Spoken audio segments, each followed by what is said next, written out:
आप जो रिफ्लेक्ट करते हैं वो आपका रंग होगा, आप जो रोक लेते हैं वो आपका रंग नहीं होगा। जीवन की यही प्रकृति है, सिर्फ रंगों की ही नहीं, जीवन की प्रकृति भी यही है। तो रंगों का थोड़ा असर होता है, ये निश्चित तौर पर कुछ चीजों को प्रभावित करता है।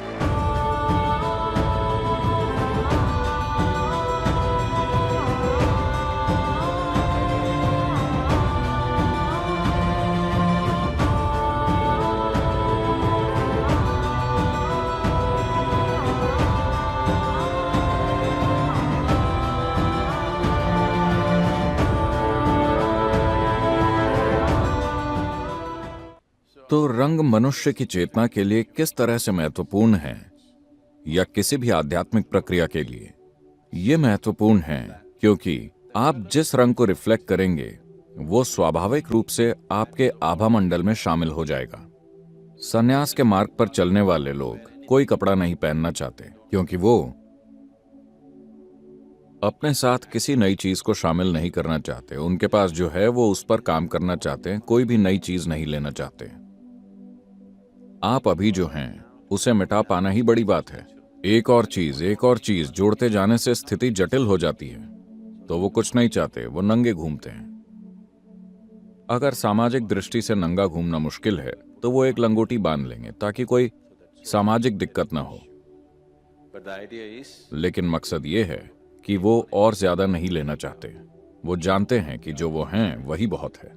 इसके दूसरे पहलू भी हैं, वो अलग बात है। मैं बस रंग के बारे में कह रहा हूं। तो नारंगी रंग शरीर में जो चक्र है, सभी 114 चक्र, या असल में 112 चक्र किसी न किसी रंग से जुड़े हैं। बस 2 चक्रों का संबंध किसी रंग से नहीं है, क्योंकि वो भौतिक प्रकृति के नहीं हैं। अस्तित्व में जो भी चीज भौतिक है वो स्वाभाविक रूप से प्रकाश को रिफ्लेक्ट करती है। आप समझ रहे हैं? अस्तित्व में कोई भी चीज जो भौतिक है वो प्रकाश को रिफ्लेक्ट करती है। एक बार जब ये प्रकाश को रिफ्लेक्ट करती है तो इसका कोई रंग होगा आपके बोध में। हो सकता है कि इसका कोई खास रंग ना हो, या इसका वो रंग ना हो जो आप देख रहे हैं। आप केवल वो देख रहे हैं जो रिफ्लेक्ट हो रहा है। आप केवल रिफ्लेक्ट हो रहे प्रकाश को देख रहे हैं, आप उस पदार्थ का रंग नहीं देख रहे। आप जो चीज देख रहे हैं आप उसका रंग नहीं देख रहे हैं, आप सिर्फ रिफ्लेक्ट होते प्रकाश का रंग देख रहे हैं। काला कुछ भी रिफ्लेक्ट नहीं करता, ये सब कुछ अपने पास रोक लेता है, तो ये काला बन जाता है। आप देखिए, हम कहते हैं कि घास हरी है। नहीं, घास हरी नहीं है, यह हरे रंग को छोड़ देती है, तो हमें यह हरी दिखती है। आकाश नीला है? नहीं नहीं, आकाश नीला नहीं है। आप वहां जाकर देखें, वहां कोई नीला रंग नहीं है। आकाश एक बिल्कुल अलग वजह से नीला है, क्योंकि नीले रंग की विकिरणन की क्षमता दूसरे रंगों से अलग है, इसलिए आकाश नीला है। तो ऐसा क्यों है कि अलग अलग आध्यात्मिक प्रक्रियाओं के लिए हम अलग तरह के रंगों का इस्तेमाल करते हैं? जो लोग ऐसे मार्ग पर हैं जहां वो कुछ इकट्ठा नहीं करना चाहते, वो सफेद पहनेंगे। जो लोग अलग तरह की साधनाओं में हैं, अगर साधना हल्की है लेकिन वो आध्यात्मिक मार्ग पर हैं, लेकिन साथ ही वो जीवन के विभिन्न पहलुओं में भी शामिल हैं, तो वो अपने आसपास के जीवन को इकट्ठा नहीं करना चाहते। वो जीवन में हिस्सा लेना चाहते हैं लेकिन कुछ इकट्ठा नहीं करना चाहते। ऐसे लोग सफेद रंग पहनना चुनते हैं।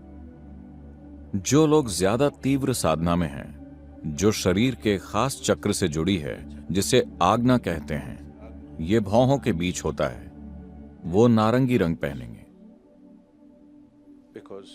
क्योंकि इस चक्र का रंग नारंगी है। वो उस रंग की किरणों को बिखेरना चाहते हैं, क्योंकि ये पूरी प्रक्रिया आत्मज्ञान की है, या बोध की उस अवस्था तक पहुंचने की है। बोध के उस आयाम को खोलना जिसे तीसरा नेत्र कहते हैं। तो वो हमेशा गेरुआ या नारंगी रंग पहनना चाहेंगे, क्योंकि वही आज्ञा का रंग है। बौद्ध भिक्षु पीले वस्त्र पहनते थे, क्योंकि गौतम ने भिक्षुओं के पहले स्तर को जो प्रक्रिया दी वो बहुत बुनियादी स्तर की प्रक्रिया थी। उन्होंने लोगों के लिए इस प्रक्रिया को इसलिए चुना क्योंकि इसके लिए किसी तैयारी की जरूरत नहीं थी, लेकिन वो एक चेतना की लहर पैदा करना चाहते थे। इसका मतलब है कि वो किसी भी शहर में एक दिन से ज्यादा नहीं ठहरते। वो लगातार गांव गांव शहर शहर घूमते रहते हैं। लोगों को किसी भी अभ्यास के लिए तैयार करने का समय ही नहीं था, तो उन्होंने जो अभ्यास दिए वो बहुत बुनियादी स्तर के थे, लेकिन फिर भी वो उन्हें भिक्षु बनाते गए। वो उनका जीवन तय कर रहे हैं, लेकिन उन्हें तैयारी के लिए पर्याप्त साधना नहीं दे रहे। तो उन्होंने उन्हें पीले कपड़े पहनने को कहा, क्योंकि पीला रंग मूलाधार का रंग है। शरीर का सबसे बुनियादी चक्र मूलाधार है। तो वो उन्हें स्थिर करना चाहते थे। एक भिक्षु के लिए सबसे महत्वपूर्ण चीज है कि वो अपने जीवन में स्थिरता का अभ्यास करे। तो वो उन्हें स्थिर बनाना चाहते थे। उन्हें किसी आनंदमय अनुभव में नहीं उड़ाना था। उन्हें तुरंत आत्मज्ञान प्राप्त नहीं करना था। उन्हें कहीं पहुंचने की भी जरूरत नहीं थी। उन्हें बस स्थिर होना सीखना था, क्योंकि वो सिपाही तैयार कर रहे थे जागरूकता से दुनिया को हिलाने के लिए। तो उन्होंने भिक्षुओं को पीले वस्त्र पहनने को कहा। बाद में जब वो पर्याप्त साधना करके अरहत बन गए, बौद्ध परंपरा में अरहतों ने गेरुए या नारंगी वस्त्र पहने, जैसे सारे भारतीय सन्यासी पहनते हैं। लेकिन तब गौतम के गुजर जाने के बाद जब उन्होंने बौद्ध जीवन शैली को लोगों में फैलाने की कोशिश की, भारत में आबादी के कम से कम 30% लोग सन्यासी या भिक्षु प्रकृति के थे। ये संस्कृति ही ऐसी थी। तो भिक्षुओं का एक और पंथ बन गया। उन्होंने उनको स्वीकार कर लिया और वो उनका हिस्सा बन गए। वो अलग पहचान कायम नहीं रख सके, तो वो गेरुए से हटकर थोड़ा मैरून जैसा रंग पहनने लगे, अपनी अलग पहचान बनाने के लिए। क्योंकि वो यहां वहां घूमने वाले योगियों या सन्यासियों जैसे ही दिखने लगे थे, तो वो अपनी अलग पहचान बनाना चाहते थे। तो वो बाद में थोड़ा मैरून रंग पहनने लगे। लेकिन बुनियादी बौद्ध रंग अब भी पीला ही है, क्योंकि पीला रंग मूलाधार का रंग है और इसे बिना किसी तैयारी के सिखाया जा सकता है। कोई तैयारी नहीं, कोई शिक्षा नहीं, कुछ भी नहीं, बस एक सरल प्रक्रिया, स्थिर स्थिर और स्थिर होने के लिए। ऐसी प्रक्रिया तब सिखाई जाती है जब आप कई जीवन कालों के लिए आध्यात्मिक मार्ग पर चलना चाह रहे हों। बौद्ध जीवन शैली में यह परंपरा अब भी चल रही है। वो साधना के लिए बार बार आते रहते हैं, क्योंकि यह प्रक्रिया ही ऐसी है। ये स्थिरता के लिए है, आत्मज्ञान के लिए नहीं। तो इसलिए उनके वस्त्र का रंग पीला है। देवी का रंग हमेशा लाल होता है, क्योंकि लाल सबसे जीवंत रंग है। सारे रंगों में से लाल सबसे जीवंत रंग है और स्त्री गुण इसे ही दर्शाता है। चाहे आपको पसंद हो या ना हो, हर स्त्री में एक फूल की तरह होने की चाहत होती है,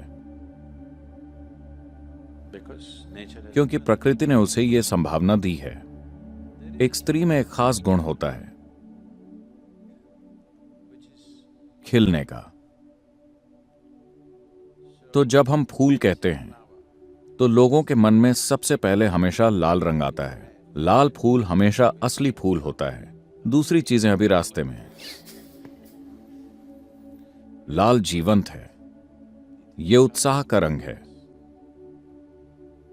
देवी या दिव्यता का स्त्रैण रूप, देवत्व का सबसे जीवंत रूप, एक ऐसी चीज जिससे कोई चूक नहीं सकता। भारत में अगर दूसरे बड़े मंदिर मौजूद हैं, फिर भी हर शहर में, हर कस्बे में हम एक देवी का मंदिर बनाते हैं। अगर आप देवी के मंदिर में जाते हैं तो उनकी जबरदस्त और प्रचंड उपस्थिति को आप चूक नहीं सकते, क्योंकि वो जीवंत हैं। उत्साह का रंग हमेशा लाल होता है। इससे फर्क नहीं पड़ता कि आप किस तरह के इंसान हैं। अगर आप लाल रंग के कपड़े पहनकर आते हैं तो अचानक लोग सोचेंगे कि आप जीवंत हैं, भले ही आप ऐसे ना हो। तो लाल कपड़ों से पता चलता है कि आप जीवंत हैं। और देवी से संबंधित कुछ खास तरह की साधना करने के लिए लाल रंग की जरूरत होती है। आपके जीवन में सबसे महत्वपूर्ण चीजें आमतौर पर लाल हैं। आपका खून लाल है। अगर ये पर्याप्त लाल नहीं है तो आप कमजोर हो जाते हैं। फूल लाल हैं, The rising sun, उगता हुआ सूरज लगभग लाल हो सकता है। कोई भी चीज जिसे आप भरपूर जीवंत मानते हैं वो आप लाल रंग से रंगना चाहते हैं, क्योंकि लाल रंग और जीवंतता में एक संबंध है, और देवी जीवंतता की ऐसी अभिव्यक्ति है जिससे आप चूक नहीं सकते। तो देवी मंदिर में लाल रंग हमेशा बहुत सक्रिय रूप से शामिल होता है। केवल लाल रंग के फूल इस्तेमाल होते हैं, लेकिन किसी न किसी तरह से यहां पर जीवन को बिखेरने की जरूरत होती है। या तो आपको पता होना चाहिए कि अपने खुद के जीवन को वहां पर कैसे बिखेरें, तो रंगों का थोड़ा असर होता है। यह निश्चित तौर पर कुछ चीजों को प्रभावित करता है, लेकिन यही सब कुछ नहीं है।